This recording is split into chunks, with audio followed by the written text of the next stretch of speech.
Haemoglobin होता है उसको क्या कहते हैं, मायोग्लोबिन कहते हैं। बस वही चीज़ है, ठीक है। उसको ना दो तरीके से उसको किया गया है। स्केलेटल मसल में क्या होता है कि जिसमें हीमोग्लोबिन प्रेजेंट है, हीमोग्लोबिन प्रेजेंट है, तो इसको हम लोग क्या टर्म दे दिए, मायोग्लोबिन। और इस मायोग्लोबिन के प्रेजेंस के कारण ये मसल बंडल, ये एक मसल फाइबर है और इधर एक दूसरा मसल फाइबर है, ठीक है। हीमोग्लोबिन यहाँ पे प्रेजेंट है, हीमोग्लोबिन को क्या नाम दिया गया, बच्चे अभी दिख रहे, सुबह इतने रहते हैं, अच्छा ठीक है। मसल देखो, अभी ये दोनों का नाम नहीं लिखी हूँ, ठीक है, बस समझो ये एक मसल फाइबर है जिसमें हीमोग्लोबिन क्या है, प्रेजेंट है, और हीमोग्लोबिन जो मसल है प्रेजेंट उसको क्या नाम दे दिया गया, मायोग्लोबिन। तो इस मसल का कलर क्या हो जाएगा, इसके कारण रेड हो जाएगा, ठीक है। तो ये मसल फाइबर का नाम क्या है, red muscle fibre, red muscle fibre, ठीक है।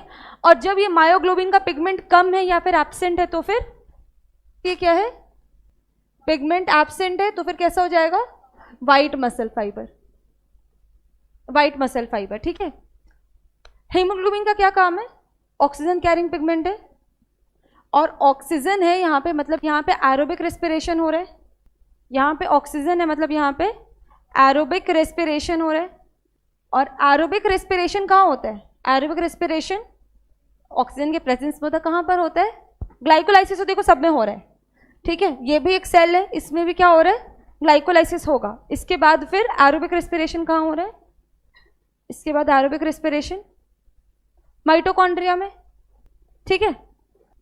तो यहाँ पे माइटोकॉन्ड्रिया प्रेजेंट होगा, ठीक है। Store house of calcium ion कौन सा होता है, सार्कोप्लाज्मिक रेटिकुलम। अब बस सबका नंबर हमें देखना है, ठीक है। यहाँ पे हीमोग्लोबिन का पिगमेंट प्रेजेंट है तो हमारा क्या हो गया, रेड मसल फाइबर, क्योंकि मसल का कलर क्या हो गया, रेड कलर का हो गया। अब हीमोग्लोबिन प्रेजेंट मतलब ऑक्सीजन कैरिंग पिगमेंट प्रेजेंट है, ठीक है, मतलब यहाँ पे एरोबिक रेस्पिरेशन होगा, एरोबिक रेस्पिरेशन होगा मतलब माइटोकॉन्ड्रिया ज़्यादा होगा या कम होगा, माइटोकॉन्ड्रिया ज़्यादा होगा, माइटोकॉन्ड्रिया ज़्यादा है, और सार्कोप्लाज्मिक रेटिकुलम ये कम है, ठीक है, सार्कोप्लाज्मिक रेटिकुलम ये कम है। यहाँ पे रेस्पिरेशन कैसा हो रहा है, एरोबिक रेस्पिरेशन हो रहा है, ठीक है। अब यहाँ पे क्या है, पिगमेंट एब्सेंट है, पिगमेंट एब्सेंट है तो कलर क्या हो गया, वाइट या फिर बोलेंगे पेल कलर, ठीक है। तो मतलब यहाँ पे ऑक्सीजन कैरिंग पिगमेंट ही एब्सेंट है, तो यहाँ पे एरोबिक रेस्पिरेशन होगा, नहीं होगा। तो यहाँ पर कैसा रेस्पिरेशन होता है, anaerobic respiration, anaerobic respiration होगा, ठीक है। और अब एरोबिक रेस्पिरेशन नहीं हो रहा है तो माइटोकॉन्ड्रिया लेस हो जाएगा, ठीक है, माइटोकॉन्ड्रिया लेस हो जाएगा, और सार्कोप्लाज्मिक रेटिकुलम ये ज़्यादा हो जाएगा, क्लियर है। सार्कोप्लाज्मिक रेटिकुलम ज़्यादा है, और जब मसल का कंट्रैक्शन होता है, मसल का कंट्रैक्शन ज़्यादा हो रहा है तो उस टाइम सार्कोप्लाज्मिक रेटिकुलम से क्या जा रहा है हमारे सार्कोप्लाज्म में, कैल्शियम आयन। मतलब यहाँ पे सार्कोप्लाज्मिक रेटिकुलम में मतलब कंट्रैक्शन में तो ये भी मदद करेगा, लेकिन ये कैसे कंट्रैक्शन में मदद करेगा, एनारोबिकली। जब बहुत ज़्यादा रिगरस एक्सरसाइज लोग करते हैं ना तो क्या होता है, मसल का सेल एनारोबिकली रिस्पायर करने लगता है, तो क्या जमने लगता है वहाँ पे, लैक्टिक एसिड, वहाँ पे वाइट मसल फाइबर काम आ रहा है, क्लियर है। यहाँ पे सार्कोप्लाज्मिक रेटिकुलम का नंबर ज़्यादा है, मतलब कैल्शियम आयन यहाँ पे प्रेजेंट है तो वो मसल कंट्रैक्शन करेगा, लेकिन एनारोबिकली कर रहा है, मतलब ज़्यादा एनर्जी यहाँ पे नहीं मिल पा रहा है इसको, तो वहाँ पे लैक्टिक एसिड का फॉर्मेशन होने लगेगा, ठीक है। और रेड मसल बंडल में हमारा मायोग्लोबिन पिगमेंट है, मतलब ऑक्सीजन कैरिंग पिगमेंट है, तो एरोबिक रेस्पिरेशन होगा, मतलब यहाँ पे माइटोकॉन्ड्रिया का नंबर ज़्यादा है और सार्कोप्लाज्मिक रेटिकुलम कम है, ठीक है। मतलब वो एटीपी दे देकर काम करवा ले रहा है नॉर्मली, ठीक है, समझ में आया।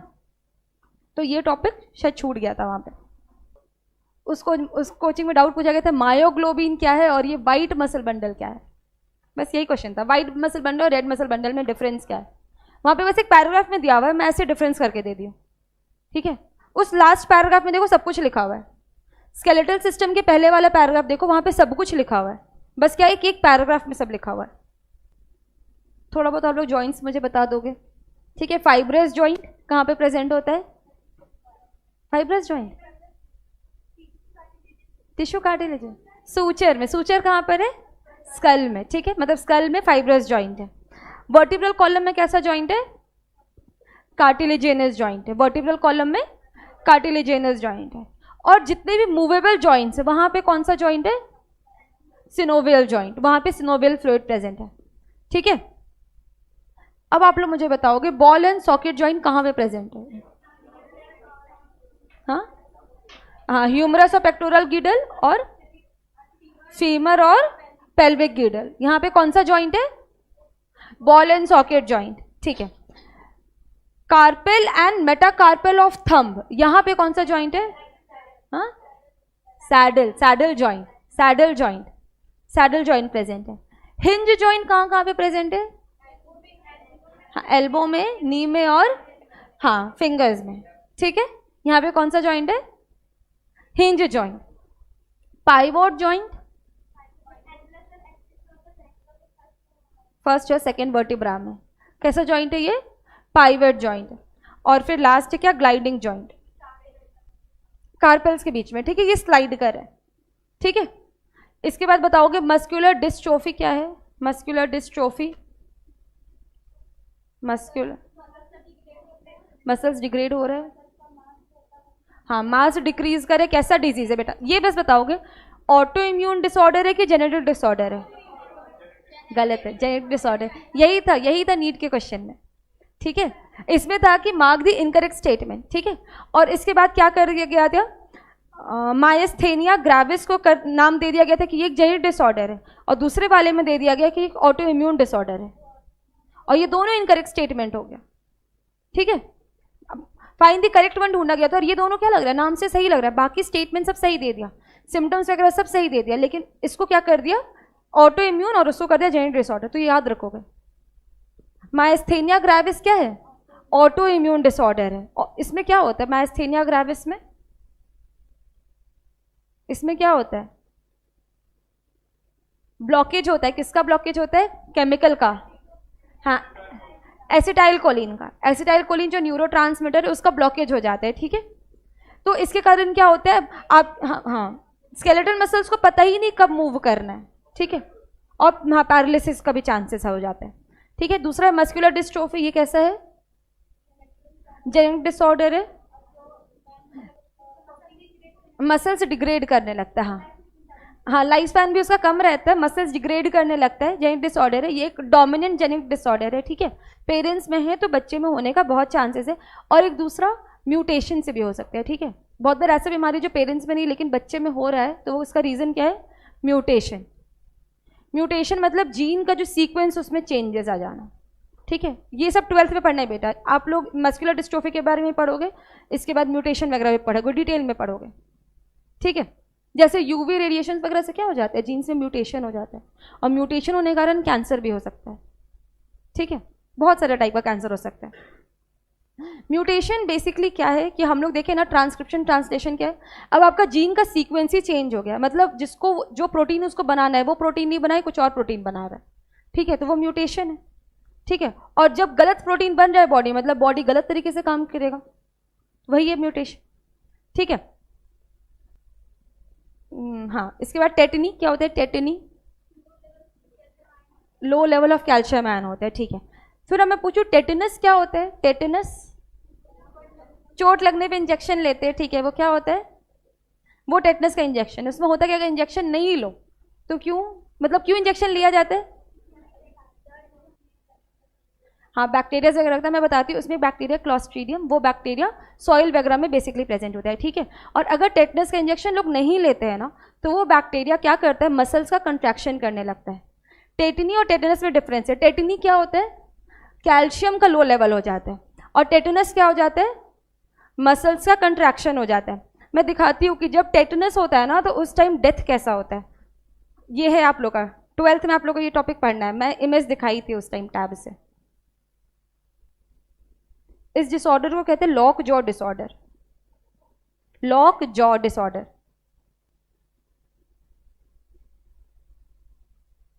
मेरे को ना एग्जैक्ट वो इमेज नहीं मिल रहा है, लेकिन आप ये वाला इमेज देखो, इसका थर्ड इमेज। टेटनस के कारण डेथ होता है तो बॉडी ऐसा हो जाता है, इसका पूरा क्या हो गया, मसल का कंट्रैक्शन हो गया, ठीक है, मसल का कंट्रैक्शन हो गया, बॉडी ऐसा कर्व ले लेता है,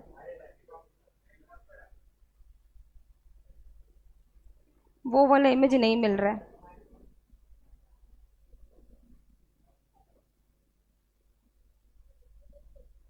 देखो मिल गया। ऐसा डेथ होता है जब टेटनस के कारण डेथ होता है। तो ये भी डेथ हो चुका है बेटा।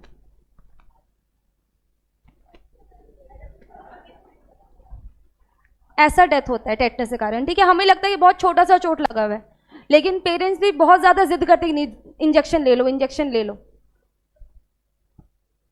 मसल्स का इतना ज्यादा कंट्रैक्शन होता है कि फिर वो रिलैक्स नहीं कर पाता और फिर डेथ हो जाता है, ठीक है। और जब पूरे बॉडी का मसल्स कंट्रैक्ट करते हैं तो वो ऐसा शेप ले लेता है, ये देख रहे हो, ठीक है। इसीलिए चोट लगने पे इंजेक्शन ले लेना चाहिए टेटनस का। हाँ, क्योंकि ये जो बैक्टीरिया कहाँ प्रेजेंट है, ये हमारे एटमॉस्फेयर में ही प्रेजेंट है, ये सॉइल में प्रेजेंट है, ये रोड पे प्रेजेंट है, ये सब जगह प्रेजेंट है ये बैक्टीरिया, ठीक है। तो टेटनस के कारण डेथ होता है तो इंजेक्शन इसलिए लिया जाता है, ठीक है। और इंजेक्शन में क्या होता है, उसमें प्रिपेयर्ड एंटीबॉडीज होता है। एंटीबॉडीज हम लोग डायरेक्टली ले रहे, ठीक है। ये हम लोग बात कर चुके हैं, एक्टिव इम्यूनिटी और पैसिव इम्यूनिटी, ये भी 12th में पढ़ना है, इस डिजीज के बारे में भी पढ़ना है, ठीक है। तो टेटनी और टेटनस में डिफरेंस है। टेटनी में क्या हो रहा है, टेटनी में कैल्शियम आयन लो लेवल का हो जाए, ठीक है। ब्लड में कैल्शियम आयन लो लेवल का हो जाता है। फिर इसमें सिम्टम्स क्या क्या होता है, कैल्शियम लो लेवल का इसका सिम्टम्स, ये स्मूथ मसल्स को इफेक्ट करता है, ठीक है। मस्कुलर डिस्ट्रोफी कौन सा मसल्स को इफेक्ट कर रहा है, मस्कुलर डिस्ट्रोफी स्केलेटल मसल को, और टेटनी स्मूथ मसल्स को डिग्रेड करे। क्यों हो रहा है tetani, low level of calcium, और किसके लो लेवल का कौन सा हार्मोन है, ई से नाम था, ईस्ट्रोजन, ठीक है। ईस्ट्रोजन हार्मोन के कारण भी क्या हो रहा है, इसका लो लेवल के कारण, हाँ, टेटनी हो रहा है। इसके बाद गाउट क्या है, हाँ, यूरिक एसिड का जॉइंट्स में क्रिस्टल हो जाता है। कौन सा फूड में यूरिक एसिड ज्यादा प्रेजेंट होता है, प्रोटीनेशियस फ्रूट नहीं, प्यूरिन रिच फ्रूट, प्यूरिन जिसमें भाई रेड मीट में होता है, सोडा वगैरह में होता है, ठीक है। नहीं, गोट नहीं, मीट में होता है, ठीक है, रेड मीट में होता है ये। इसके बाद और किस में होता है, सोडा वगैरह में प्रेजेंट होता है, हाँ, नहीं, सिर्फ स्प्राइट नहीं, बहुत सारे सोडा में। तो क्या होता है इसमें, क्या चीज़ में रिच है, प्रोटीन नहीं, मुझे वही लग रहा था कल शायद आप लोग दाल के कारण आप लोग प्रोटीन समझ गए थे, क्योंकि दाल के ऊपर का पानी हम लोग फेंक दे रहे हैं। तो प्रोटीन नहीं याद रखना, क्या चीज़ क्या रिच होता है, प्यूरिन क्या है, हाँ, प्यूरिन पायरीमिन नाइट्रोजनस बेस, ठीक है। अब next chapter, neural system and coordination, थोड़ा सा देख लेते हैं लास्ट क्लास में। कौन सा मल्टीसेलुलर ऑर्गेनिज्म है जिसमें न्यूरल सिस्टम एब्सेंट है, कौन सा मल्टीसेलुलर ऑर्गेनिज्म है, मतलब एनिमल किंगडम में कौन सा ऐसा फाइलम है जिसे न्यूरल सिस्टम एब्सेंट है, हाँ। अब इतना बोलूंगी तब आप लोग बताओगे, ठीक है। यूनिसेलुलर में तो एब्सेंट है ही, लेकिन मल्टी सेलुलर में किस में एब्सेंट है, पोरीफेरा में एब्सेंट है, ठीक है। किस में प्रिमिटिव टाइप का होता है, सेलेंट्रेटा में प्रिमिटिव टाइप का, ठीक है। कैसा होता है प्रिमिटिव टाइप का, नर्व नेट जैसा सिर्फ स्ट्रक्चर है, सिर्फ नेटवर्क बना हुआ है, सिर्फ जाली जैसा बना हुआ है, ठीक है। सबसे एडवांस्ड न्यूरल सिस्टम किस में प्रेजेंट है, ह्यूमन बींग में सबसे एडवांस हमारा क्या प्रेजेंट है, न्यूरल सिस्टम प्रेजेंट है, ठीक है। सीएनएस और पीएनएस में क्या डिफरेंस है, सेंट्रल नर्वस सिस्टम और पीएनएस में पेरिफेरल नर्वस सिस्टम,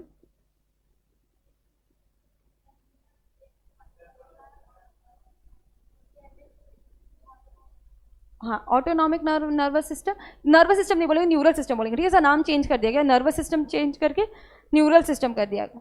तो ऑटोनॉमिक और सोमैटिक, ऑटोनॉमिक क्या रेगुलेट करता है, सिंपैथिक, हाँ, और पैरासिम्पैथेटिक, ये क्या रेगुलेट कर रहा है, वॉलेंट्री के इनवॉलेंट्री, और सोमैटिक वॉलेंट्री को रेगुलेट करता है, ठीक है। देखो बस जो ब्रेन और स्पाइनल कॉर्ड है ये सीएनएस का पार्ट है, बाकी जो न्यूरल सिस्टम तो पूरे बॉडी में फैला हुआ है ना, वो पीएनएस का पार्ट है, ठीक है। जो पूरे बॉडी में रेगुलेट कर रहा है वो कौन कर रहा है, पीएनएस कर रहा है, ठीक है। और जो स्मूथ मसल्स को या इनवॉलेंट्री मसल्स को जो रेगुलेट कर रहा है वो एएनएस है, ठीक है, ऑटोनॉमिक नर्वस सिस्टम। ये डायरेक्टली ब्रेन से कनेक्टेड नहीं होते, ठीक है। हमारा जो इनवॉलेंट्री मसल्स है ये डायरेक्टली ब्रेन से लिंक्ड नहीं है, ये किससे लिंक्ड है, ये पेरिफेरल नर्वस सिस्टम से लिंक्ड है, ठीक है। इसके बाद फिर हम लोग क्या देखे थे कि एफरेंट सिग्नल और ये इफरेंट सिग्नल। एफरेंट और इफरेंट में क्या डिफरेंस है?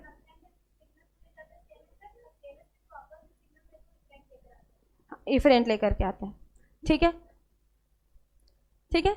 इसके बाद हम लोग आते हैं अब न्यूरल सिस्टम का जो फंक्शनल यूनिट है, स्ट्रक्चर एंड फंक्शनल क्या है न्यूरल सिस्टम का? फंक्शनल यूनिट न्यूरल सिस्टम का न्यूरॉन्स। ये आप लोग क्यों नहीं बता रहे हो?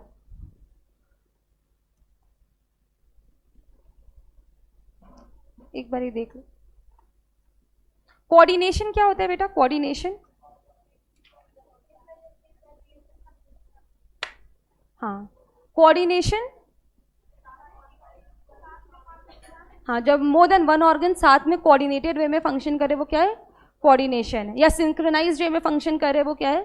कोऑर्डिनेशन है। अब आते हैं न्यूरॉन्स पे। Structure and functional unit of neural system जो है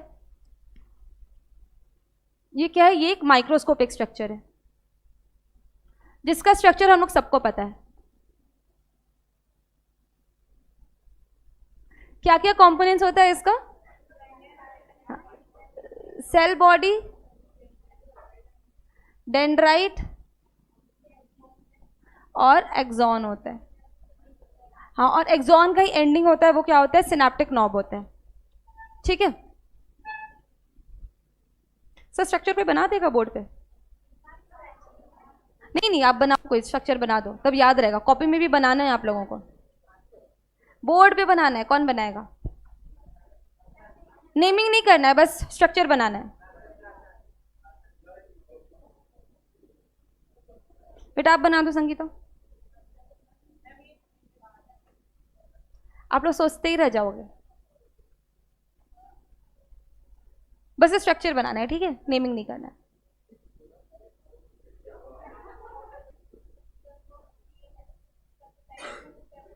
हाँ वो फेयर में बनाना है। जो नोट्स में ऐड करूंगी ना डायग्राम, वो फेयर करना होगा। हाँ नहीं, इसमें 3 डायग्राम है। हाँ हाँ, मुझे लगता है तीनों बनाना है। मैं इजी सी डायग्राम सर्च करी थी। हाँ याद है।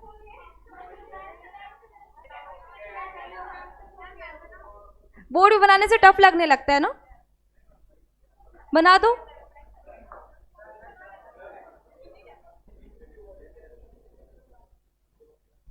आप क्या गूगल कर रहे हो? तो फिर आप लोग क्यों नहीं बना रहे हो डायग्राम?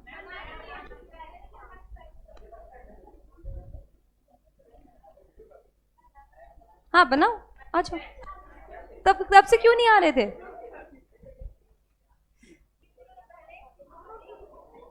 थोड़ा इसे भी पता चलेगा, बोर्ड मिलकर थोड़ा टफ हो जाता है।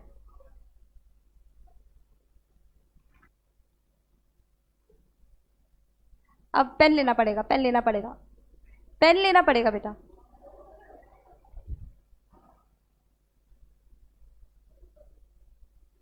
नहीं, अच्छा डायग्राम बना रही है।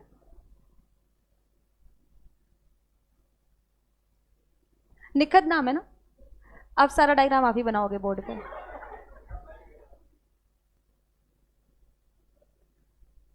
बेटा आपको 11th में भी यही डायग्राम पढ़ना है जो 9th में पढ़े थे। कोई बात नहीं।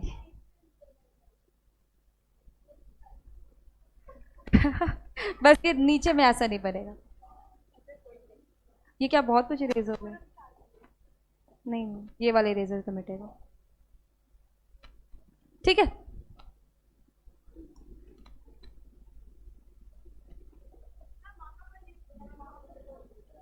कहाँ छूटा? अच्छा,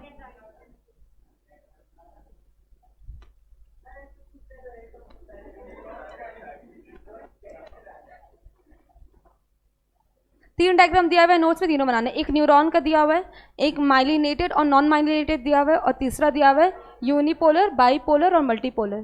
क्या क्या? ब्रेन का भी डायग्राम बनाना पड़ेगा। इजी है, वो मैं बनाऊंगी, ठीक है।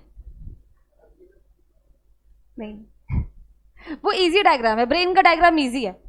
ये मैं 10th में सीखी थी ब्रेन का डायग्राम बनाना, और फिर मैं क्लास में सबको सिखा रही थी, क्योंकि मैं बहुत इजी ट्रिक से सीखी थी, तो इसलिए वो डायग्राम मैं बना दूंगी।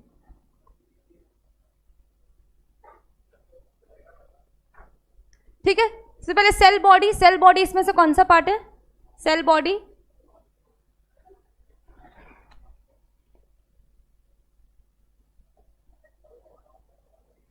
ये क्या है? ये है सेल बॉडी।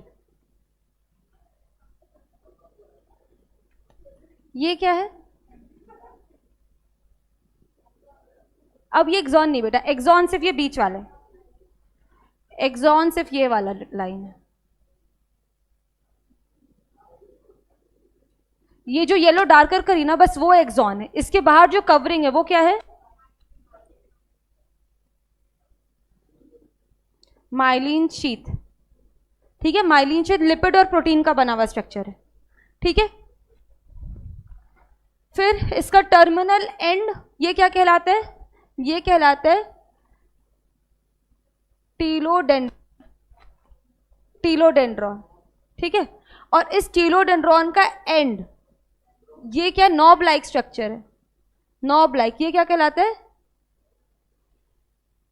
ये कहलाता है हमारा सिनेप्टिक नॉब।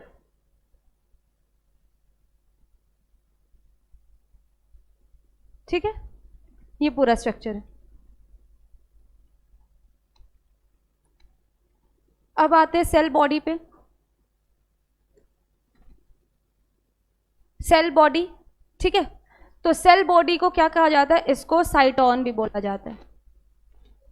ठीक है, सेल बॉडी क्या कहलाता है? साइटोन भी कहलाता है। इसमें क्या क्या पार्टिकल्स हो सकते हैं या क्या क्या ऑर्गेनेल प्रेजेंट हो सकता है साइटोन में? न्यूक्लियस, सबसे पहले तो न्यूक्लियस। ठीक है, सेल बॉडी है बेटा, तो इसमें फिर साइटोप्लाज्म प्रेजेंट होगा, साइटोप्लाज्म। ठीक है, तो इसमें जो साइटोप्लाज्म प्रेजेंट होगा ना, उसको बोला जाएगा न्यूरोप्लाज्म। इसको क्या नाम दिया जाएगा? न्यूरोप्लाज्म।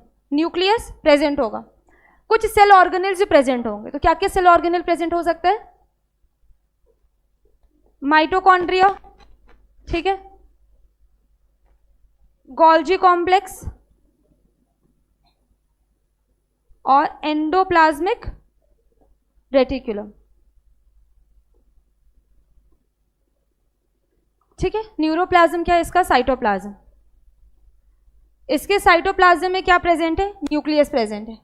ठीक है, और सेल ऑर्गेनेल्स प्रेजेंट है। कुछ ग्रैन्यूल्स प्रेजेंट। ग्रैन्यूल्स का नाम क्या है? Nissl's granule. Nissl's granule, Nissl granule present है। ठीक है, निसल ग्रैन्यूल क्या है? ये इरेग्युलर मास है। इरेग्युलर मास है किसका? RER, मतलब रफ एंडोप्लाज्मिक रेटिकुलम और राइबोसोम्स का। तो निसल्स ग्रैन्यूल का फंक्शन क्या होगा? निसल्स ग्रैन्यूल का फंक्शन, निसल्स ग्रैन्यूल इरेग्युलर मास है। ठीक है, ये कहां पे? RER और राइबोसोम्स का इरेग्युलर मास है जो यहां पे प्रेजेंट है। यह निसल्स ग्रैन्यूल। बेटा इसका फंक्शन बता दो, इसका फंक्शन बता दो। राइबोसोम्स एब्सेंट होता है, राइबोसोम्स प्रेजेंट होता है और स्मूथ पे एब्सेंट होता है। फंक्शन वही निसल्स ग्रैन्यूल का फंक्शन हो जाएगा, प्रोटीन सिंथेसिस। ये किसी को याद नहीं है? राइबोसोम्स का ही वही फंक्शन है, और इसके ऊपर राइबोसोम्स प्रेजेंट है तो इसका ही वही फंक्शन है, प्रोटीन सिंथेसिस। SCR का बता दो, SCR का फंक्शन। कोलेस्ट्रॉल सब स्टोर करता है। सिंथेसिस किसका करता है? लिपिड का। ठीक है, हाँ, डिटॉक्सिफाई भी करता है सब्सटेंस को। ठीक है, ग्रैन्यूल्स प्रेजेंट है, क्या है? निसल ग्रैन्यूल्स। ठीक है, और भी कुछ कंपोनेंट प्रेजेंट है, अदर कंपोनेंट। अदर कंपोनेंट क्या हो जाएगा? साइटोस्केलेटन। ठीक है, सेल के अंदर साइटोस्केलेटन प्रेजेंट होता है, तो वैसे ही सेल बॉडी में भी क्या प्रेजेंट होगा, साइटोस्केलेटन स्ट्रक्चर्स प्रेजेंट होगा। लेकिन ये न्यूरॉन है तो इसको हम लोग एक स्पेशल नाम देंगे, तो क्या है, न्यूरो फिलामेंट और न्यूरोट्यूब्यूल। ठीक है, न्यूरोफिलामेंट और न्यूरोट्यूब्यूल, ये क्या है, साइटोस्केलेटन किसका, सेल बॉडी का। क्लियर है। और इसमें क्या प्रेजेंट होगा, इसमें कुछ फैट ग्लोब्यूल्स भी प्रेजेंट होता है और कुछ पिगमेंट प्रेजेंट होता है। समझ में आया।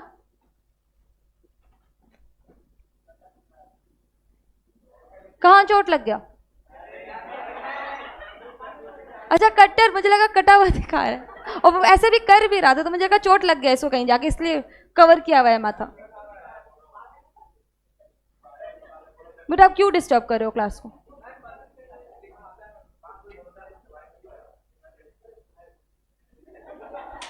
शांत हो जाओ। अदर कंपोनेंट्स क्या है इसमें, न्यूरोफिलामेंट, न्यूरोट्यूब्यूल, फैट ग्लोब्यूल और पिगमेंट प्रेजेंट है। ठीक है, क्या याद रखना है बेटा कि ये जो सेल बॉडी है ना, ब्रेन में दो पार्ट होता है, एक होता है व्हाइट पार्ट और एक होता है ग्रे पार्ट। व्हाइट पार्ट को हम लोग व्हाइट मैटर बोलेंगे, ठीक है, और ग्रे पार्ट को क्या बोलेंगे, ग्रे मैटर। तो हमारा सेल बॉडी मोस्टली कहां पे प्रेजेंट होता है, ग्रे मैटर में प्रेजेंट होता है। Cell body mostly present in, हाँ पूरे बॉडी में नहीं, पूरे बॉडी में प्रेजेंट है, पूरे बॉडी में न्यूरॉन प्रेजेंट है। हम लोग मसल कंट्रैक्शन देखे थे, तो न्यूरो मस्कुलर जंक्शन था, मोटर एंड प्लेट था, याद नहीं आ रहा है, ये याद नहीं आ रहा है, motor end plate, neuro muscular junction, तो वो कहां पर था, वो मसल के पास में न्यूरॉन था ना।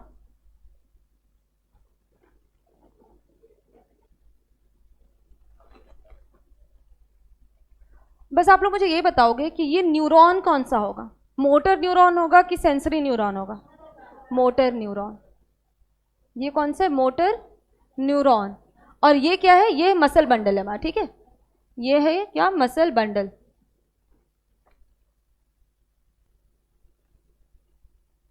ये समझ में आ रहा है मैं क्या ड्रॉ कर रही हूं इसमें, एक्टिन फिलामेंट और मायोसिन फिलामेंट। ये क्या है, ये क्या है, मसल फाइबर है।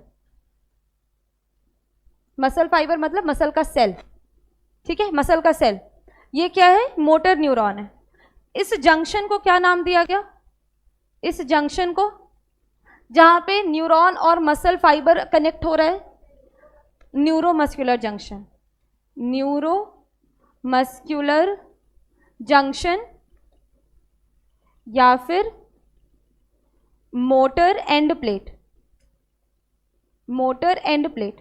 इस रीजन को वो नाम दिया जा रहा है, ठीक है, इस रीजन को क्या नाम दिया गया, मोटर न्यूरोमस्कुलर जंक्शन मतलब न्यूरॉन और मसल का जंक्शन, या फिर motor end plate, motor neuron का एंड पोर्शन, ठीक है, इसका नाम क्या है, motor end plate.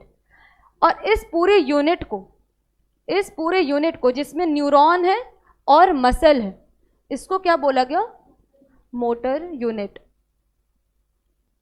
Motor unit जो भी दिव्या बताए, मोटर यूनिट ये है। न्यूरॉन और मसल को क्या बोले हम लोग, मोटर यूनिट, ठीक है, ये मोटर यूनिट है, मोटर न्यूरॉन और मसल का यूनिट। ये जो रीजन है, ये कौन सा रीजन कहला रहा है, न्यूरोमस्कुलर जंक्शन, ठीक है, न्यूरोमस्कुलर जंक्शन या फिर मोटर एंड प्लेट। और न्यूरॉन से क्या पास होता है इसमें, ये बता दो, न्यूरॉन से क्या इसमें पास हो रहा है, एसिटाइल कोलिन, ठीक है। अब इसी बहाने पूरा का पूरा मसल कंट्रैक्शन बता दो, कोई नहीं लिखा था कॉपी में, कोई नहीं लिखा है मसल कंट्रैक्शन। हाँ, एसिटाइल कोलिन आया, फिर ये क्या करेगा, सार्कोप्लाज्मिक, सॉरी, सबसे पहले प्लाज्मोलेमा में एक्शन पोटेंशियल जनरेट करेगा, फिर वो क्या करेगा, सार्कोप्लाज्मिक रेटिकुलम से, सार्कोप्लाज्मिक रेटिकुलम से कैल्शियम आयन सार्कोप्लाज्म जाएगा, कैल्शियम आयन किस में जाएगा, सार्कोप्लाज्म में जाएगा, फिर सार्कोप्लाज्म में कैल्शियम आयन क्या करेगा, ट्रोपोनिन से बाइंड करेगा, और फिर एक्टिव साइट विजिबल हो जाएगा और उस पर मायोसिन का हेड जाके बाइंड कर जाएगा और वो क्या करेगा, उसको कंट्रैक्ट करेगा। बस यही पूरा है, स्ट्रक्चर है। तो आपका सवाल कहाँ गया? आपका सवाल कंप्लीट हुआ? हुआ कि ये जो न्यूरॉन है ये बॉडी में हर जगह प्रेजेंट है, हर जंक्शन में प्रेजेंट है, हर सेल के पास प्रेजेंट है, ठीक है। क्योंकि इंफॉर्मेशन कौन ले जा रहा है? न्यूरॉन ले जा रहा है, ठीक है। ब्रेन सब जगह आके नहीं पूछता है, ब्रेन सब जगह तुम्हें कोई दिक्कत है, तुमको कोई सिग्नल मिला, तुमको कोई सिग्नल मिला, तो बॉडी का हर सेल वो सिग्नल ब्रेन तक कौन पहुंचा रहा है? न्यूरॉन पहुंचा रहा है, ठीक है। तो न्यूरॉन का मैसेंजर पूरे बॉडी में है, जो मैसेज को लेकर के न्यूरॉन तक, सॉरी, ब्रेन तक पहुंचा रहा है, ठीक है। ब्रेन का जो मैसेंजर है, ब्रेन का जो दूत है, वो पूरे बॉडी में फैला हुआ है, जो कि क्या है? न्यूरॉन है, ठीक है। जो क्या करे? ब्रेन तक इंफॉर्मेशन पहुंचा रहा है, और ब्रेन जो उसका रिस्पॉन्ड कर रहा है वो भी उस सेल तक या टिश्यू तक पहुंचा रहा है, ठीक है। तो एक इसका एग्जाम्पल एक ये हो गया। एक चीज बस याद रखोगे बेटा, जब न्यूरॉन और किसी मसल फाइबर का बीच का डिफरेंस है, इसको हम लोग क्या बोल दिए? न्यूरोमस्कुलर जंक्शन या मोटर एंड प्लेट। एक न्यूरॉन से दूसरा न्यूरॉन भी बीच में गैप है, और इस गैप को क्या बोलेंगे? सिनेप्सिस, ठीक है। सिनेप्स, ठीक है, सिनेप्स या सिनेप्सिस वो गैप है। दो न्यूरॉन के बीच का गैप सिनेप्स, न्यूरॉन और मसल के बीच का गैप न्यूरोमस्कुलर जंक्शन या फिर मोटर एंड प्लेट, ठीक है। यह भी आगे इसमें आता, समझ पाया? जो साइटोन है, जो सेल बॉडी है, मोस्टली कहां पे प्रेजेंट है? ग्रे मैटर में प्रेजेंट है, ब्रेन के ग्रे मैटर में प्रेजेंट है।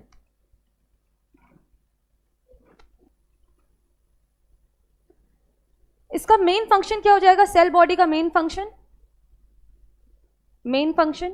अब इसमें क्या है? सारे कंपोनेंट्स प्रेजेंट है, तो मेन रेगुलेशन कौन करेगा? मेन रेगुलेशन कौन करता है? सेल बॉडी का, क्योंकि इसके पास क्या है? सारे कंपोनेंट्स प्रेजेंट है, ठीक है। तो ये क्या कर रहा है? ग्रोथ कर रहा है और रेगुलेट कर रहा है, ठीक है। एक चीज और याद रखोगे, न्यूरॉन भी क्या है? न्यूरॉन एक सेल है ना, न्यूरल सेल है ना ये, इसमें सेंट्रोजोम एब्सेंट होता है। सेंट्रोजोम का काम क्या है? Cell division. तो एक बार ही न्यूरॉन मैच्योर हो गया, उसके बाद फिर ये डिवाइड नहीं करेगा। एक ही है बॉडी में, एक बार जब जितना न्यूरॉन बन चुका है, जितना मैच्योर हो चुका है, फिर बाद में फर्दर लाइफ में नहीं बनता है न्यूरॉन, ठीक है। इसीलिए छोटे बच्चों, एक ही नहीं है ये, एक न्यूरॉन नहीं बेटा, आप समझो कि ब्रेन में जितने मिलियंस ऑफ न्यूरॉन है वो उतने ही रहेंगे, ठीक है। इसलिए जो छोटा बच्चा, उनका मेमोरी क्या होता है? ज़्यादा स्ट्रांग होता है। लेकिन जैसे जैसे एज आने लगता है उस टाइम, क्योंकि ये न्यूरॉन अब क्या है? ये डैमेज हो सकता है लेकिन ये बढ़ नहीं सकता, तो मेमोरी धीरे धीरे क्या होने लगता है? घटने लगता है, बस यही रीज़न है। क्लियर है? तो न्यूरॉन में क्या एब्सेंट है? सेंट्रोजोम। तो इसका मतलब है कि न्यूरॉन में सेल डिविजन एब्सेंट होता है, मैच्योर न्यूरॉन सेल डिवाइड नहीं करता है, ठीक है। ये समझ में आया? दूसरा आते हैं डेंड्राइट। डेंड्राइट क्या है? डेंड्राइट्स क्या है? Fibres emerging from the cell body.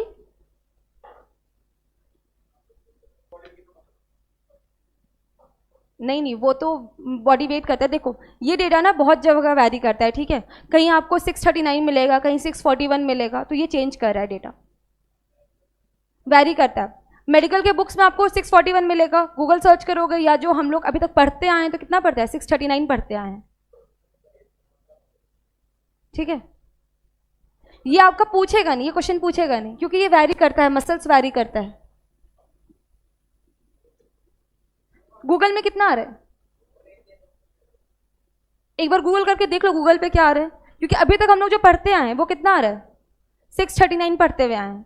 206 हड्डी होता है और मसल्स 639, लेकिन ये थोड़ा बहुत वैरी करता है।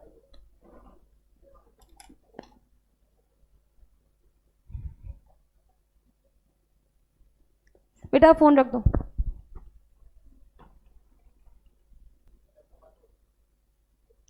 इसका काम क्या है? डेंड्राइट्स का फंक्शन क्या है? इम्पल्स को कहां तक ला रहा है? इम्पल्स को ला रहा है सेल बॉडी में, ठीक है।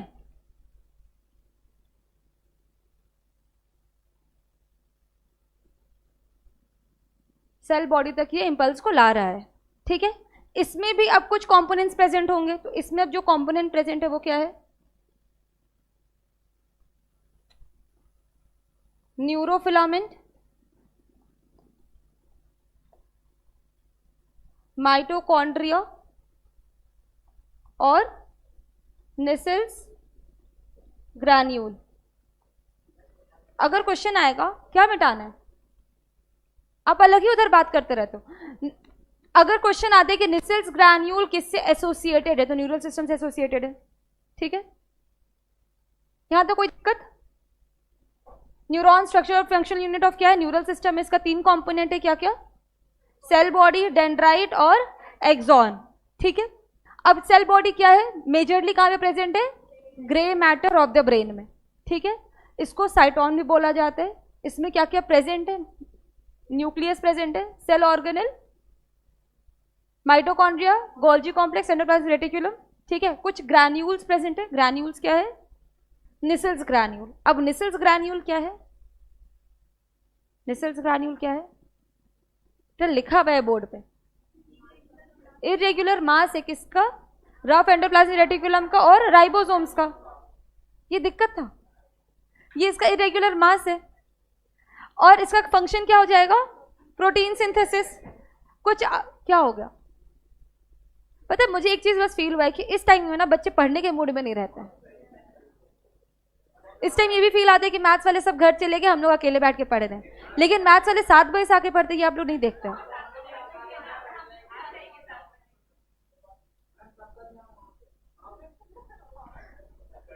यहां पे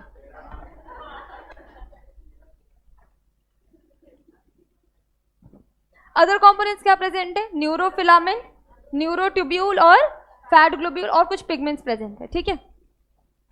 फिर दूसरा कंपोनेंट क्या है, डेंड्राइट। डेंड्राइट क्या है, fibres emerging from cell body.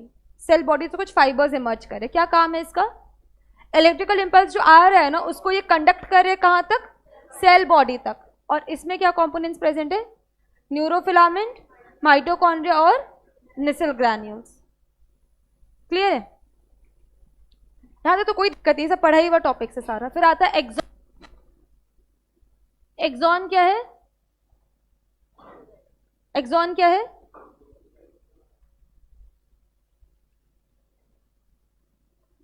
Conduction of impulse या फिर carry conduction of impulse, carry conduction of impulse away from cell body. Cell body दूर ले जाते हैं, ठीक है। डेंड्राइट का क्या काम है कि इंपल्स को सेल बॉडी तक ला रहे हैं। एक्सॉन का क्या काम है, सेल बॉडी से इंपल्स को दूर ले जा रहे हैं। Carrying conduction of impulse away from cell body.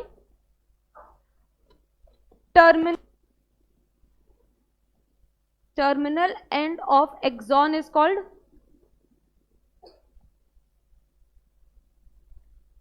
Synapses. नहीं था, मैं फिलामेंट का ही नाम पूछ रही हूं। हाँ, टीलोडेंड्रॉन, टीलोडेंड्रॉन, ठीक है। ये जो फिलामेंट है, ये जो फिलामेंट है, मैं लास्ट का नॉब नहीं पूछी, जो फिलामेंट है, ये फिलामेंट क्या है, टीलोडेंड्रॉन, ठीक है, ठीक है। और फिर क्या, टीलोडेंड्रॉन, टीलोडेंड्रॉन terminate into knob like structure, knob like structure called क्या होता है, सिनैप्टिक नॉब। सिनैप्टिक नॉब, बेटा नॉब का नाम है सिनैप्टिक नॉब, ठीक है। एक न्यूरॉन और दूसरे न्यूरॉन के बीच के गैप को हम लोग सिनैप्स कहते हैं, ठीक है। समझ में आया, तो ये नॉब का नाम क्या है, सिनैप्टिक नॉब। इस सिनैप्टिक नॉब में क्या प्रेजेंट होगा, सिनैप्टिक वेसिकल। इस सिनैप्टिक नॉब में क्या है, synaptic vesicles, synaptic vesicles are present.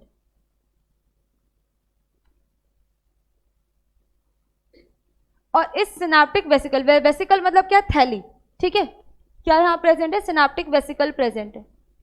और वेसिकल का फॉर्मेशन कौन कर रहा है? गोल्जी बॉडीज करता है, ठीक है। गोल्जी बॉडीज क्या कर रहा है? वेसिकल्स बनाते हैं, ठीक है। तो सिनेप्टिक वेसिकल्स प्रेजेंट है यहाँ पे, और इस सिनेप्टिक वेसिकल में क्या प्रेजेंट होगा? वेस्ट नहीं प्रेजेंट होगा। ये क्या कर रहा है? एक न्यूरॉन से दूसरे न्यूरॉन में क्या इंपल्स ले जा रहा है, तो वो इंपल्स कैसे ले जाएगा? नहीं नहीं, वो चीज नहीं बेटा, ये अब कुछ और है, ठीक है। बस यहाँ पे समझो वेसिकल प्रेजेंट है। वेसिकल प्रेजेंट है, क्या है? Synaptic vesicle. तो इसके अंदर कुछ आपका जरूरी सामान होगा ना। ये हम लोग क्या सब हेडिंग था सेल वाले चैप्टर में, जिसमें था क्या था? पैकेजिंग था, वैक्यूल था जो रिमूव कर रहा है वेस्ट को। हाँ, गोल्जी apparatus नहीं नहीं नहीं नहीं। एनसीईआरटी बुक देना जल्दी से। एक क्या था? सेमी ऑटोनॉमस ऑर्गेनेल, और इसका क्या नाम था? Endo membrane system. किसी को याद नहीं आता है? ये एंडो मेम्ब्रेन सिस्टम का पार्ट है, ठीक है। एंडो मेम्ब्रेन सिस्टम का पार्ट है। एंडो मेम्ब्रेन सिस्टम में हो क्या रहा है? सिंथेसिस हो रहा है, ठीक है। सामान बना, फिर उसको क्या किया गया? फिर उसको पैक किया गया, ठीक है। अब जो वेस्ट बना उसको ही बॉडी से रिमूव किया जाएगा, ठीक है। बस यही एंडो मेम्ब्रेन सिस्टम। तो उसका कौन सा पार्ट है हमारा? यहाँ गोल्जी कॉम्प्लेक्स। गोल्जी कॉम्प्लेक्स क्या काम कर रहा है? वेसिकल बना रहा है। तो वेसिकल में वो कुछ पैकेजिंग कर रहा है, तो क्या वो पैक करेगा? जो एक न्यूरॉन से दूसरे न्यूरॉन तक वो ले जाता है। मैंने वहां पे डायग्राम भी रेस कर दी। हाँ, केमिकल भेजता है, वेरी गुड, केमिकल भेजता है। केमिकल क्या है? जो न्यूरोमस्कुलर जंक्शन में भी देखे थे, केमिकल का नाम न्यूरोट्रांसमीटर। हाँ, बस ठीक है। सिनेप्टिक वेसिकल प्रेजेंट है, और सिनेप्टिक वेसिकल में हमारा क्या? इस वेसिकल में क्या प्रेजेंट है? न्यूरोट्रांसमीटर। और न्यूरोट्रांसमीटर एक केमिकल है, और केमिकल का नाम एसिटाइल कोलिन। न्यूरोट्रांसमीटर प्रेजेंट है। कहां पे प्रेजेंट है? इस सिनेप्टिक वेसिकल में प्रेजेंट है, ठीक है। और ये क्या है? एज अ केमिकल फॉर्म में किस में जा रहा है? दूसरे न्यूरॉन में, ठीक है। बस एक्सॉन में इतना ही है। इसके बाद क्या टॉपिक है? नहीं नहीं, खत्म नहीं हुआ अभी तक, नोट्स में देख के बताना था।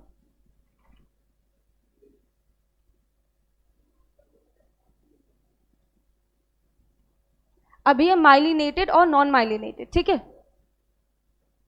दो तीन चीज और क्या याद रखना है बेटा? जो सेल बॉडी में जो साइटोप्लाज्म है उसको हम लोग क्या नाम दिए?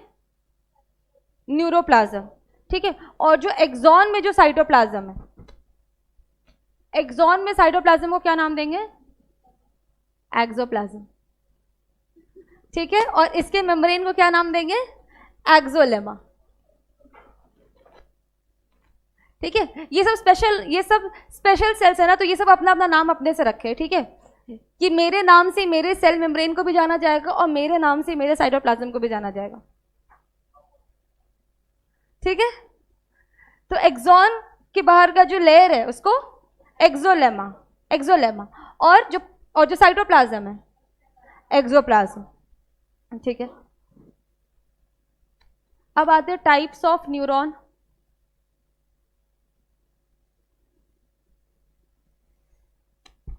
कल क्लास नहीं है, मतलब मेरा क्लास नहीं।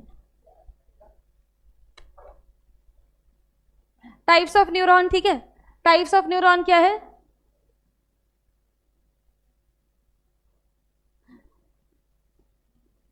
माइलिनेटेड न्यूरॉन, और दूसरा क्या है?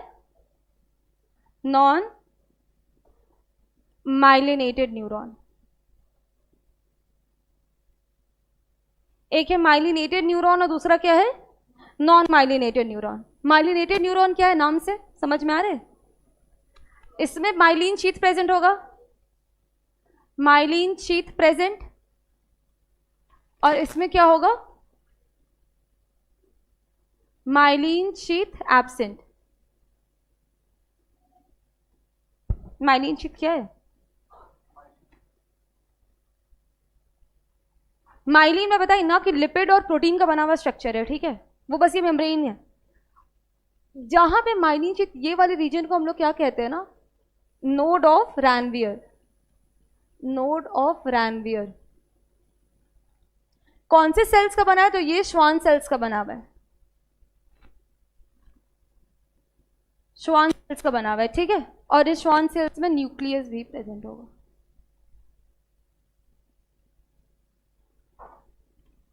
समझ में आ रहा है? माइलिन शीथ प्रेजेंट है तो वो क्या हो जाएगा?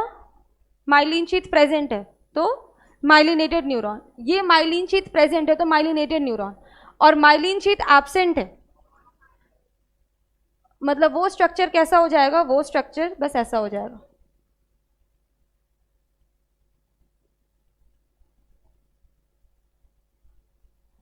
ये क्या हो गया? नॉन माइलिनेटेड न्यूरॉन, ठीक है। यहां पे माइलिन शीट क्या है? एब्सेंट है।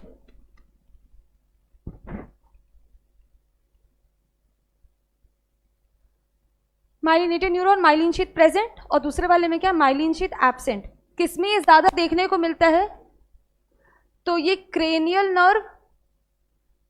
नर्व और स्पाइनल नर्व में देखने को मिलता है। ये क्रेनियल नर्व और स्पाइनल नर्व में देखने को मिलता है।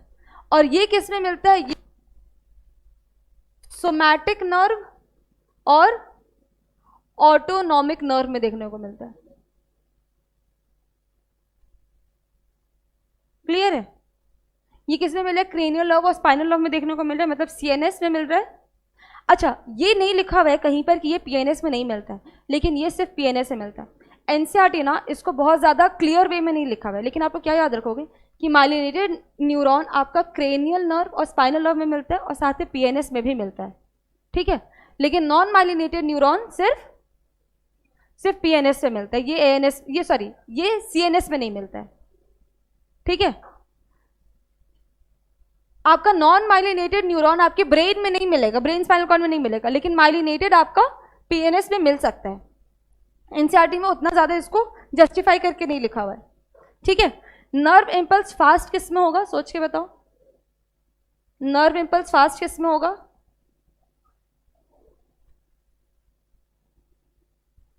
किस में फास्ट होगा? बस आप लोग गेस कर रहे हो कि कुछ पीछे रीजन नहीं पता है। नॉन माइलिनेटेड में कौन बोल रहा है इनवॉलेंट्री फास्ट होता है? ब्रेन फास्ट नहीं है। आप बोल रहे हो कि इनवॉलेंट्री फास्ट है, लेकिन जो मतलब ब्रेन जो बोल रहा है वो फास्ट नहीं है। जो ब्रेन जो आपको इन्फॉर्मेशन दे रहा है वो तो वॉलेंट्री सिग्नल्स है ना, और इनवॉलेंट्री क्या है? जो बिना ब्रेन के काम कर रहा है। मतलब ये नहीं बोलेगा बिना ब्रेन के काम कर रहा है, मतलब जो सीएनएस पे डिपेंडेंट नहीं है अपने फंक्शन के लिए, ठीक है। नहीं, क्वेश्चन वो है ही नहीं बेटा, मैं बस पूछ रही किसमें इंपल्स ज्यादा हो। बॉडी में ये भी प्रेजेंट है, बॉडी में ये भी प्रेजेंट है, हाँ बस। अच्छा ठीक है, तुक्का ही मार लो, तुक्का मार लो। ये ए है, ये बी है। फास्ट किस में होगा? बी में। सब लोग बी है।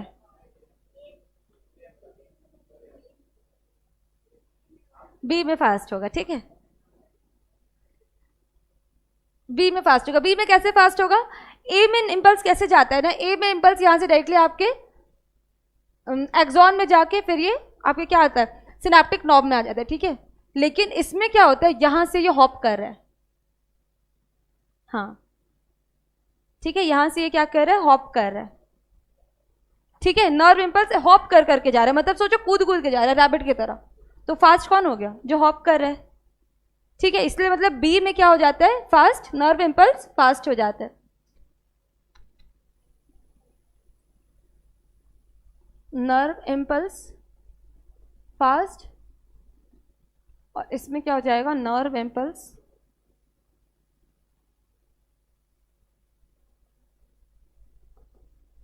रिलेटिवली स्लो, ठीक है। माइलिनेटेड में क्या? नर्व इंपल्स फास्ट रहेगा और दूसरे वाले में नर्व इंपल्स रिलेटिवली स्लो रहेगा। समझ में आ गया? अब एक और टाइप है हमारा टाइप्स ऑफ न्यूरॉन। इसमें क्या है? ये यूनिपोलर, बाइपोलर और मल्टीपोलर, ठीक है।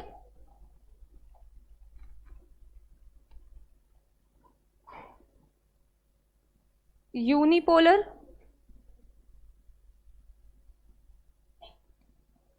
बाई और मल्टीपोलर।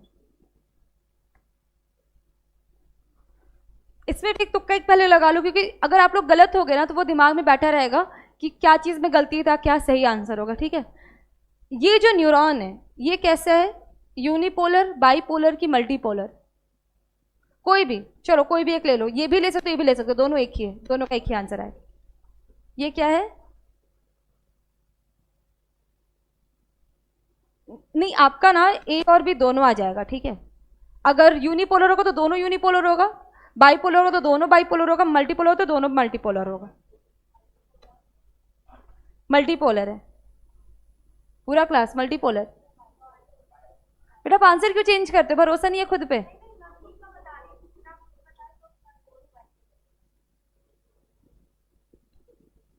बताओ जल्दी से, बाईपोलर पे सब आ गए। अच्छा तुक्का मारो लेकिन एक ही आंसर बोलोगे ना, कि सब आंसर को थोड़ा थोड़ा बोल दोगे कि 20% ये, 50% ये, 70% ये, ऐसे थोड़ी बोलना है। कोई एक जल्दी से बोलो, किसी एक को लॉक करो जल्दी से, कौन सा लॉक करें। सी मल्टीपोलर, सी, सारे कोई सी, सही है, मल्टीपोलर है। ये दोनों क्या है, मल्टीपोलर है। भाई मैं बोले आपको भरोसा क्यों नहीं है खुद पे, ये दोनों मल्टीपोलर है। ठीक है, डिफरेंस क्या है इसमें, यूनिपोलर न्यूरॉन में सिर्फ एक्सॉन प्रेजेंट है, ओनली एक्सॉन इज प्रेजेंट। ठीक है, सिर्फ एक एक्सॉन प्रेजेंट होता है। ठीक है, बाईपोलर में क्या होता है, 1 axon and 1 dendrite is present, 1 axon and 1 dendrite is present. ठीक है, और मल्टीपोलर में हाँ 1 एक्सॉन एंड मेनी डेंड्राइट्स। ठीक है, इसमें क्या है, 1 axon and many dendrites, many dendrites.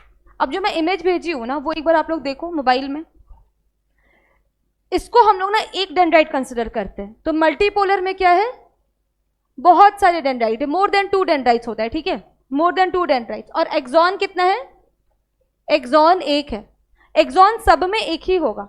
ठीक है, हम लोग किस पे इसको डिफ्रेंशिएट कर रहे हैं, डेंड्राइट के प्रेजेंस में। यूनिपोलर में डेंड्राइट एब्सेंट है, डेंड्राइट एब्सेंट है। ठीक है, बाईपोलर में एक डेंड्राइट प्रेजेंट है, और मल्टीपोलर में मोर देन 2 डेंड्राइट प्रेजेंट है। ठीक है, अब इसका एग्जाम्पल याद रखने का है, इसका एग्जाम्पल याद रखना, यूनिपोलर होता है एम्ब्रियोनिक स्टेज में। ठीक है, ये कहां देखने को मिलता है, एम्ब्रियोनिक स्टेज में। ठीक है, bipolar retina of eye, retina of eye. ठीक है, और मल्टीपोलर सेरिब्रल कॉर्टेक्स। ठीक है, मतलब सेरिब्रल के कॉर्टेक्स में कौन सा न्यूरॉन देखने को मिल रहा है, multipolar, retina of I bipolar, और यूनिपोलर एम्ब्रियोनिक स्टेज में। Embryonic stage invertebrate and vertebrate दोनों में।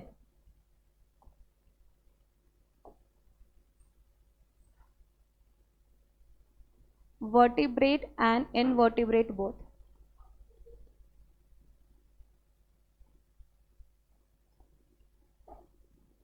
ये दोनों में देखने को मिल रहा है। क्लियर है यहां तक?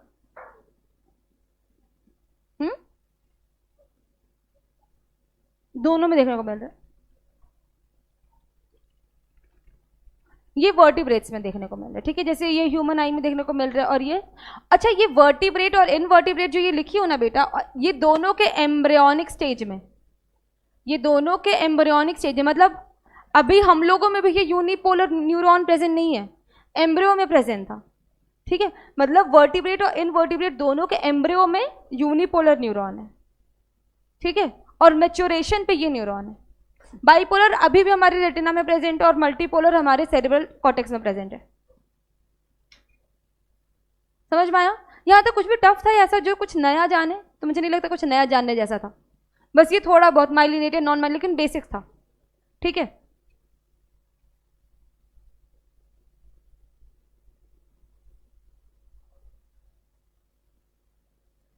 लास्ट बेंच बेटा आप लोग को समझ में आ रहा है कि आप लोग बात करने के लिए बैठे हो क्लास में? माइलिनेटेड और नॉन माइलिनेटेड में डिफरेंस?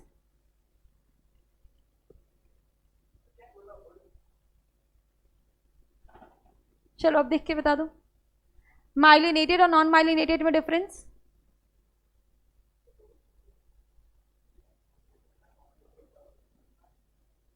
जल्दी बताओ।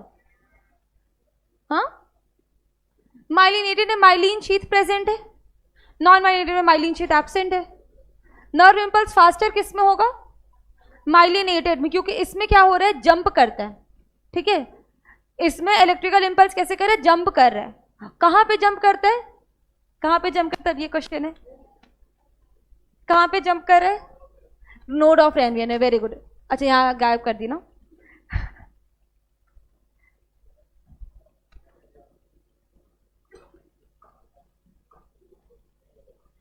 ये नोड ऑफ रैनवियर से ये जंप करता है। ठीक है, नोड ऑफ रैनवियर से क्या कर रहा है, जंप कर रहा है दूसरे पर। ठीक है, यूनिपोलर न्यूरॉन जिसमें सिर्फ एक एक्सॉन प्रेजेंट है, जिसमें सिर्फ एक एक्सॉन प्रेजेंट है। अच्छा सेल बॉडी प्रेजेंट होगा कि नहीं होगा? सेल बॉडी का तो बात ही नहीं करें, सेल बॉडी होगा, सेल बॉडी तो होगा ही ना, सेल बॉडी सब में होगा। ठीक है, यूनिपोलर न्यूरॉन में देखना बेटा, उसमें स्ट्रक्चर इस तरीके से बना हुआ है, ये आपका एक्सॉन दिया हुआ है और यहां पर इस तरीके से करके सेल बॉडी बना हुआ है। ठीक है, ये यहां पे ऐसे सेल बॉडी बना हुआ है, तो सेल बॉडी होगा। लेकिन देखो कहीं पे डेंड्राइट प्रेजेंट नहीं है, सेल बॉडी से कहीं पे डेंड्राइट नहीं निकल रहा है। ठीक है, बाइपोलर में क्या है, सेल बॉडी से सिर्फ एक डेंड्राइट निकलेगा, इस तरीके का स्ट्रक्चर है। दूसरे वाले में यहाँ पे ऊपर में सेल बॉडी है, ठीक है, और यहां से क्या है, सिर्फ एक डेंड्राइट बाहर निकल रहा है, इस तरीके का स्ट्रक्चर है। ठीक है, बाइपोलर में। और मल्टीपोलर में क्या है, बहुत सारा डेंड्राइट निकलेगा। क्लियर है, समझ में आई तीनों? यूनिपोलर कहां पे प्रेजेंट है, एम्ब्रियोनिक स्टेज ऑफ वर्टिब्रे और इनवर्टिब्रे दोनों। बाइपोलर रेटिना ऑफ आई, और मल्टीपोलर सेरिब्रल कॉर्टेक्स। क्लियर है यहां तक?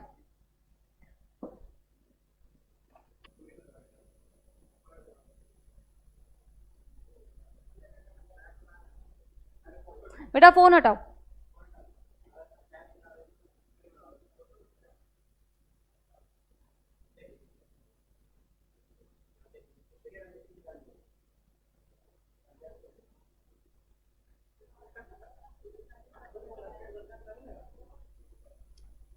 अच्छा चलो अब ना कुछ हम लोग न्यूरल टिश्यू का कुछ स्पेशल प्रॉपर्टीज का बात करते हैं। ठीक है, क्या हो गया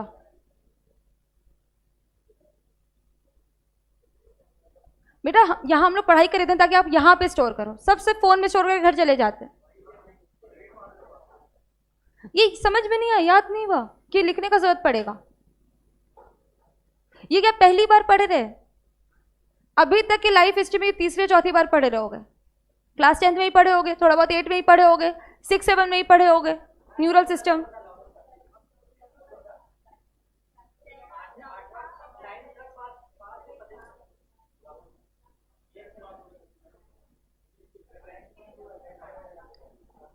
और 10th में भी था ये चीज, जस्ट 1 साल पहले पढ़े हो।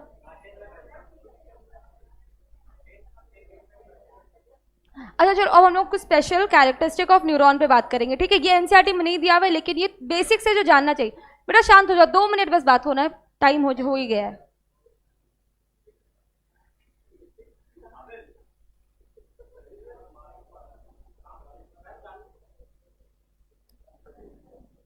न्यूरॉन का जो सेल्स है ये क्या है, एक्साइटेबल होता है। ठीक है, एक्साइटेबिलिटी, एक्साइटेबिलिटी मतलब एक्साइटेबिलिटी, एक्साइटेबिलिटी, एक्साइटेबिलिटी मतलब एक्साइट करता है मतलब किसी रिस्पॉन्स करता है किसी स्टिम्युलस पे। ये हम लोग किस पे बात किए थे, थोड़ा फोटोसिंथेसिस समय ही बात किए थे, मसल्स में ही बात किए थे। एक स्टिम्युलस होता है, स्टिम्युलस पे क्या करता है, वो रिस्पॉन्ड करता है। तो उस प्रॉपर्टी को हम लोग क्या बोल रहे हैं, एक्साइटेबिलिटी। ठीक है, मतलब वो रेस्ट पे था, वो एक्शन में आ गया, तो क्या हो गया, एक्साइटेबिलिटी। एक्साइटेबिलिटी मतलब response to stimulus, response to stimulus. ठीक है, ठीक है। दूसरा इसका प्रॉपर्टी है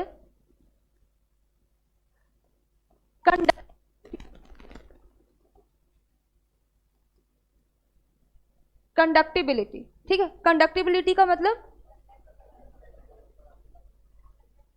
कंडक्ट करता है, मतलब क्या है कि एक्साइटेबिलिटी ना, ये रिस्पॉन्स टू स्टिमुलस बस एक जगह पे हो, मान लो कि यहां पर हुआ लेकिन ये पूरे बॉडी में फील हुआ।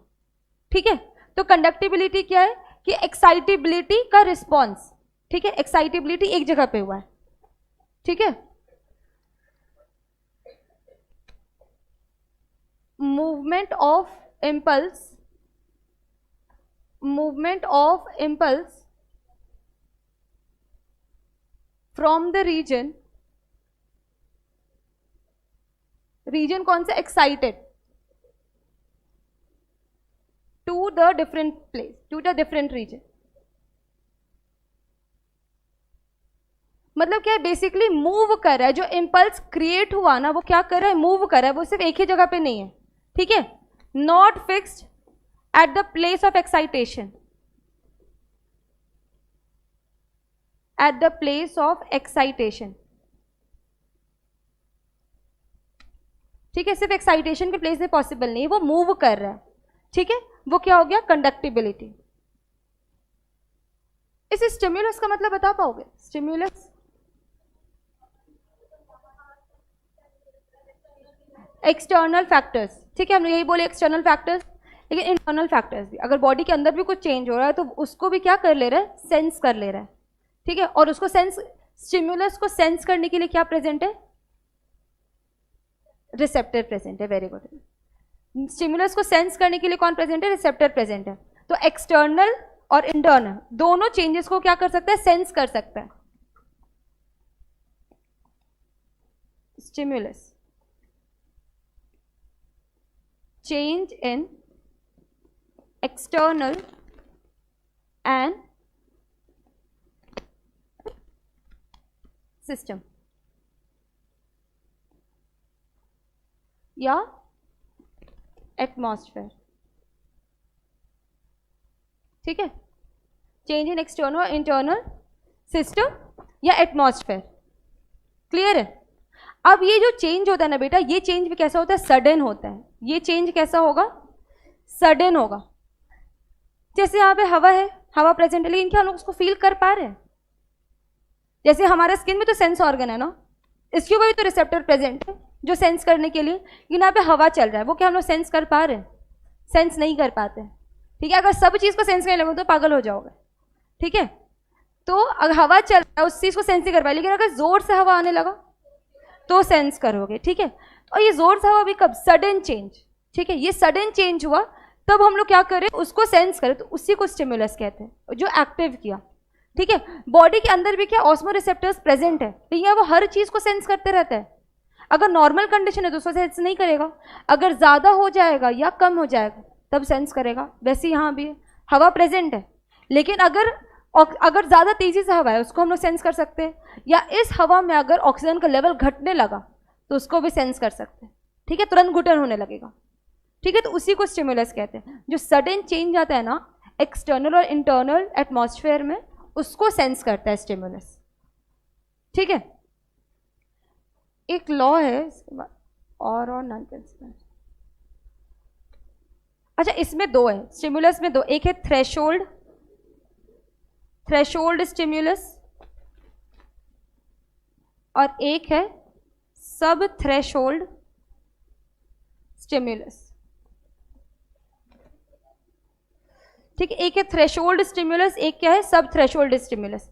ये सब ना आज जो पीडीएफ है उसमें नहीं है, जो कल आएगा, जो पीडीएफ आज आ जाएगा ना उसमें रहेगा। ठीक है, आज मैं भेज दूंगी। क्यों नहीं आएगा आज, ठीक है, मतलब अब जो नेक्स्ट पीडीएफ आएगा उसमें मेंशन रहेगा, ठीक है।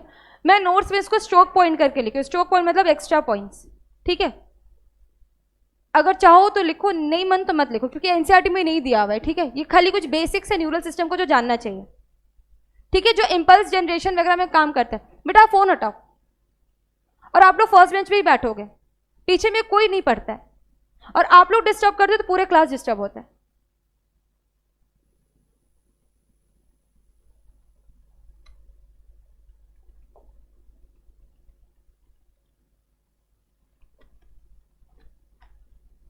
एक फोर्थ प्रॉपर्टी है ऑल और नन लॉ, ठीक है।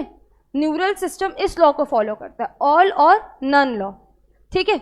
या तो ये न्यूरल सिस्टम ऑन रहेगा या फिर वो ऑफ रहेगा, या तो वो इंपल्स जनरेट करेगा या फिर वो नहीं करेगा, ज़्यादा या कम इसको नहीं पता है। हाँ, या तो ये इंपल्स जनरेट करेगा या फिर नहीं करेगा। ऐसा नहीं है कि बहुत तेज़ी से स्टिमुलस है तो बहुत ज़्यादा इंपल्स जनरेट किया, ऐसा कुछ भी नहीं होता है। बस दो ही ऑप्शन है, या तो ऑन रहेगा या फिर ऑफ रहेगा, ठीक है। और नन लॉ, ठीक है। कौन इसको फॉलो कर रहा है? ब्रेन फॉलो कर रहा है। अब इससे इस वर्ड पर थ्रेशोल्ड स्टिमुलस और सब थ्रेशोल्ड स्टिमुलस। थ्रेशोल्ड स्टिमुलस का मतलब है adequate, adequate stimulus, adequate stimulus. Adequate stimulus का क्या मतलब है कि इतना अमाउंट ऑफ स्टिमुलस दिया गया है, इतना अमाउंट ऑफ स्टिमुलस दिया गया है जो क्या कर रहा है, जो एक्साइट कर दे रहा है, ठीक है। अगर इससे ज़्यादा स्टिमुलस भी दिया गया तो वो भी बॉडी फील नहीं कर पाएगा, ठीक है। इससे ज़्यादा स्टिमुलस भी दिया गया तो वो भी बॉडी फील नहीं कर पाएगा, और अगर इससे कम स्टिमुलस दिया तो वो एक्साइट नहीं कर पाएगा। ये समझ में आ रहा है पॉइंट? जैसे हम लोग देखते हैं ना टीवी सीरियल्स वगैरह में, जिसके पास सुपर नेचुरल पावर्स है, वो इतना तेज़ी से यहाँ से क्रॉस किया ना, जैसे क्रिश वाले में था, वो इतने तेज़ी से क्रॉस करता था कि उसको लोग देख नहीं पा रहे हैं, ठीक है। वो इतनी तेज़ी से क्रॉस किया कि उसको लोग देख नहीं पाए, तो वो क्या है, वो एडिक्वेट स्टिमुलस से भी ज़्यादा हो गया, उस चीज़ को लोग देख ही नहीं पाए। और अगर वो नॉर्मल स्पीड से चल रहा है तो उसको लोग देख लेते हैं। अगर जितना ज़रूरत है स्टिमुलस का उतना ही तेज़ी से आया ना, तो उसको लोग सेंस कर सकते हैं। अगर बहुत तेज़ी से आया उसको वो लोग सेंस नहीं कर सकते, ठीक है। और अगर जितना ज़रूरत उससे कम आएगा उसको तो लोग नहीं कर पाएंगे, ये एक्साइट नहीं कर पाएगा। सब थ्रेशोल्ड स्टिमुलस क्या है? इनएडिक्वेट, इनएडिक्वेट स्टिमुलस,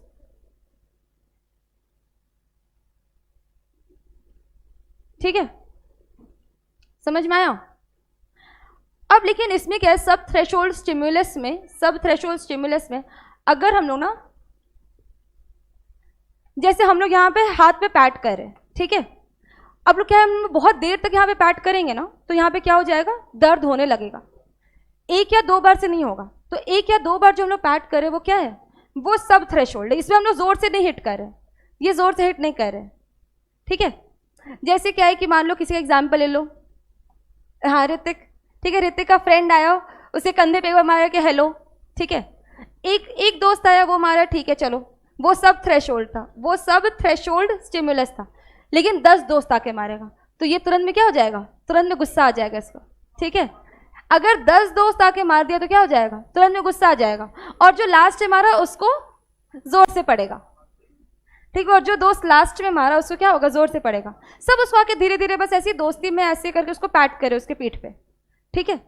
लेकिन क्या हो रहा है, 10 दोस्त आके कर दिए तो लास्ट वाले में क्या हो जाएगा, गुस्सा हो गया, तो क्या हो गया, सब थ्रेशोल्ड स्टिमुलस जब ज़्यादा देने को मिलेगा ना, तो सबको क्या होने लगता है, ऐड कर दिया जाता है, सबको ऐड कर दिया जाता है, ठीक है। सबको ऐड कर दिया गया, और इसको हम लोग बोले समेशन,